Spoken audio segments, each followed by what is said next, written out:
Game na ho tayo mga bossing. Umpisahan na ho muna natin ito. Uumpisahan natin, syempre ho mga boss Chief Amo sir, sa good news. Di ba? Sa good news mga kababayan, ano po ba ito? O eto, naku po, lalo na pong mag-iiyakan ang mga DDS, mga boss Chief Amo sir. Bakit ho? Ba't mag-iiyakan? Kasi ho kapag ka nakita nila ito, President Bongbong Marcos leads the inauguration of a cutting-edge rice processing system sa Nueva Ecija, a major leap for Filipino rice farmer under the RCEF Merchandization Program. Di ba? Yan po yung mga magpoproseso ng bigas, mga kababayan. At alam naman ho natin lahat, tayo po, hindi tayo nagsisinungaling dito sa ating channel para magmukha lang mabango ang Pangulo. No? Para lang bumango ang pangalan ng Pangulo, mga kababayan. Ngayon po, ang gobyerno ng Pilipinas may 13 pesos ho na abono, mga kababayan. No? Kasi 33 pesos ho, mga boss Chief Amo sir, yung talagang presyo ng bigas na kinukuha nila doon sa ating mga magsasaka. Siyempre, ang gobyerno naman po, mga kababayan, hindi kami porket gobyerno kami, kukureputin na namin yung inyong tubo. Siyempre, ang gusto po ng gobyerno, mga kababayan, nabibili ng 20 pesos yung bigas at the same time, kumikita din ng maayos yung ating mga farmers. Di ba? So ngayon, pansamantala, 13 pesos sagot ng gobyerno, 20 pesos ang uhugutin ninyo doon sa bulsa ninyo. Hindi na masama, di ba? Pero hindi naman po panghabang buhay na ganyan lang po ang gagawin ng gobyerno. Siyempre, kaya nga po nagtatayo o nagtayo sila ng mga rice processing system na ganito upang sa ganoon, mas bumaba po yung puhunan ng ating mga magsasaka. Di ba? Nelly Aguilar o Antoinette Bartolome, para po mas bumaba ang puhunan ng ating magsasaka, mga bossing. So ngayon po, pag bumaba ang puhunan ng magsasaka, kahit ibaba po nila yung presyo ng kanilang mga palay, bigas, hindi pa din po maaapektuhan yung kanilang mga tubo. No? Siyempre kapag dyan na po dumadaloy at dyan na po ginagawa yung pagproseso ng bigas, mga kababayan, di babagsak. Let's say, sabihin na natin, 5 piso kada kilo ang ibaba po ng presyo, mga kababayan. Aba, napakalaki ho nun, di ba? 5 piso kada kilo. So ngayon, syempre, ang gobyerno, baka mga boss, pwede naman kaming humiling. Total naman, hindi namin tinatawaran o kinikuripot yung inyong mga tubo. Ihiling lang kami na yung naibabang presyong 5 piso, doon na sa abono namin ibabawas. Di ho ba, mga kababayan? Ngayon, yung 13 pesos po na abono, bababa na po yan.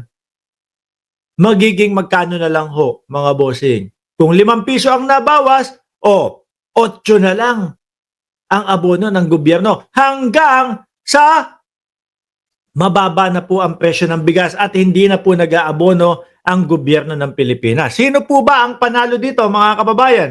Syempre yung mga DDS. Di ba? Yung mga kababayan natin, nakapuspalad din ho, mga bossing. Yan ang mga panalo sa programa ni Pangulong Bongbong Marcos. Nag-iiyakan kasi yung mga DDS, ayaw nilang makakarinig nito. Although, sila po, yung pangunahing nangangailangan ng 20 pesos na bigas, may magtatanong ba sa akin, Mark Ramos, paano mo naman nasabi ng mga DDS ano dyan, yung kumbaga makikinabang dyan? Aba, ilang taon na ho, magdadalawang taon na ho yata, mga kababayan, panay lang po ang iyakan sa 20 pesos na bigas ng mga DDS. Yung mga sumusuporta kay Pangulong Bongbong Marcos, kagaya natin, okay lang naman tayo sa mga presyong tapwe. Okay lang naman ho tayo, mga kababayan, sa mga presyong like example 65 pesos, 70 pesos, wala naman tayong problema dun. Di ba? Ang lagi lang naman nung naghahanap ng 20 pesos na bigas, yung mga DDS po, mga bossing. Kahit na kailangan nila yan, naku po, ayaw pa din nilang maibabalita yung mga ganyan. Kasi ang gusto nila, mga kababayan, si Duterte lang po ang magaling. Si Vice Presidente lang po ang magaling. Ano po? anak ng toko ay, eto tignan mo po, panay trabaho ang ating Pangulo. Mapababa ang 20 pesos na bigas. Mapababa ang bigas.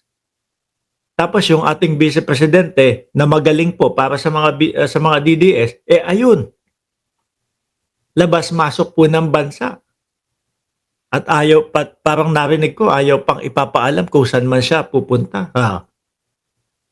'Di ba? Kapag kami mga ganitong nagagawang maganda ang gobyerno para sa mamamayang Pilipino, masasabihan pa ng panghayop yung 20 pesos na bigas. 'Di ba, Sir Archie Beroya at ina ni Johara o Johara? O ikaw ba yung ina ni Johara? Shout out po. Si Rokansaki nandiyan na din.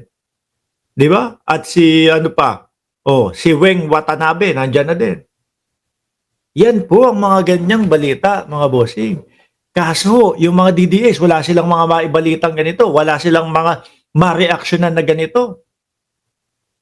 Kasi yung mga leader yata nila, wala na pong ginawa, kundi manira na lang po sa gobyerno. Manira na lang po kay Pangulong Bongbong Marcos.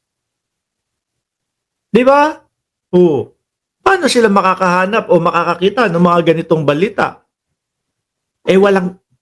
Walang ginawang mga tama. No? Imbis na ho sana, huwag kayo maingay Imbis na ho sana makatulong sila, no? Hindi. Hinahatak pa pababa ang gobyerno natin. Huwag niyong sasabihin sa kanila, sinabi ko. Magagalit siyang mga yan. Ano? Sabi ni Neng Gigi, ako rin, di nakita. Naku, ikaw pa. Matampuhin ka naman. No? Sabi ni Alonly TV, porket may reward sa mga makapagturo sa mga suspect, mga mukhang pera talaga. Nako. Mukhang ready na si Alonly TV doon sa sa sabongero Mamaya natin yan pagtutuunan ng pansin. Di ba? Paano yan mga DDS? Talagang matutuluyan na hindi nyo na mababanggit yung 20 pesos na bigas. Mababawasan na naman yung sasabihin nyo paulit-ulit na nasaan ang 20 pesos na bigas. Aroy ko po. Hindi nyo na din nasasabi na weak president ang ating Pangulo. Dati ho. Nako, si Bongbong Marcos mo, Mark Ramos, weak president. Di ba, Jonas Salazar? Nako, si Bongbong Marcos mo, mahinang presidente. Nung nadala po doon sa The Hague, si dating Pangulong Duterte at si Buloyski naman nakakulong na. Wala na hong nagsasabi na mahinang Pangulo si Pangulong Bongbong Marcos. Mga nadala na ho, mga kababayan. Di ba?